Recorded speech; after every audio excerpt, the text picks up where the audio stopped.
5 seconds. Get ready.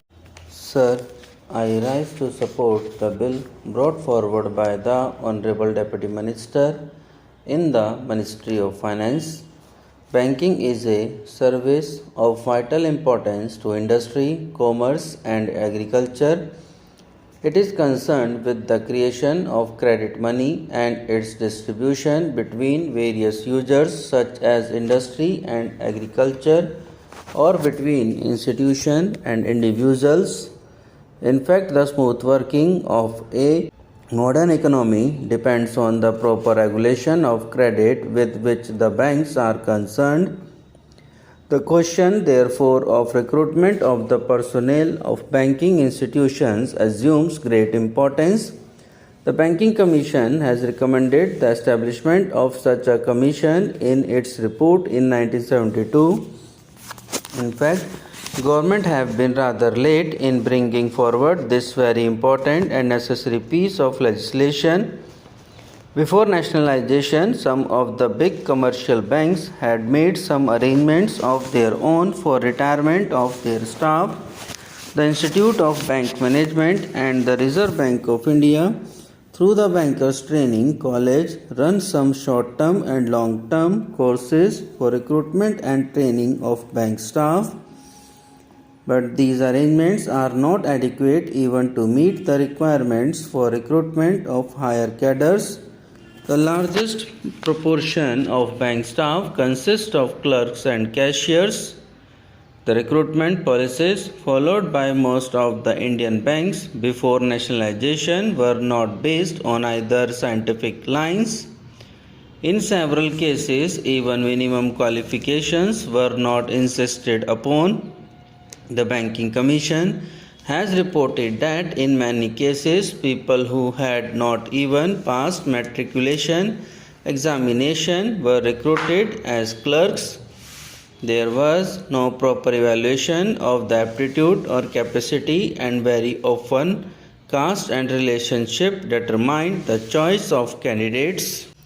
Lack of training facilities, however, aggravated the problem, and banks found themselves with staff which had neither aptitude nor ability to carry out the jobs assigned to them.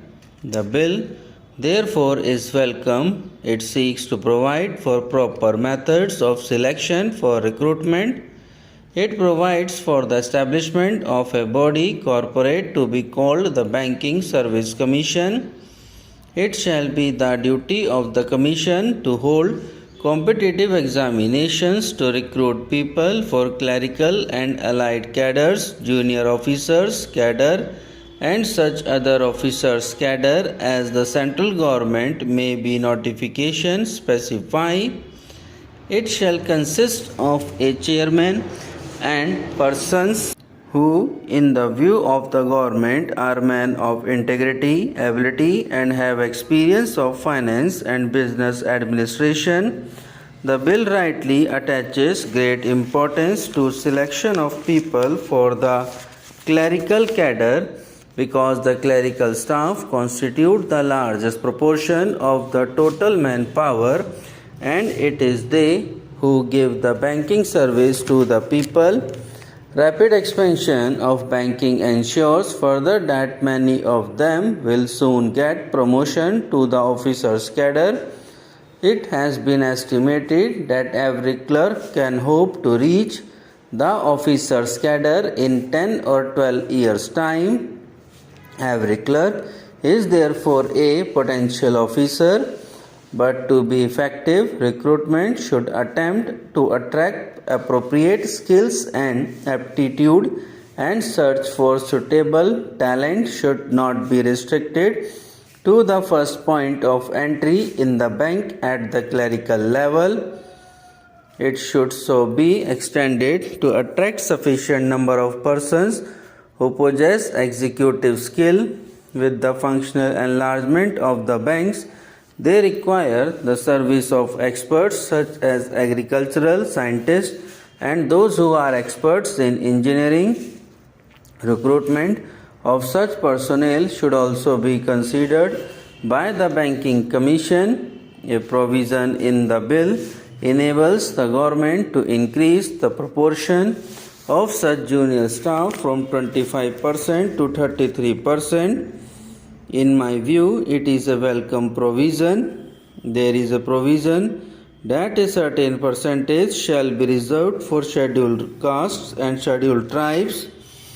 This percentage has to be determined according to the general principles and also to the requirements of the banks. One provision says that the Commission will have certain advisory functions. It is an important provision. We know how in government service very difficult problems of promotion and seniority arise. It is better that they are solved by a third body rather than the superior officers who have sometimes prejudices against people working under them. I hope this provision will be used for that purpose.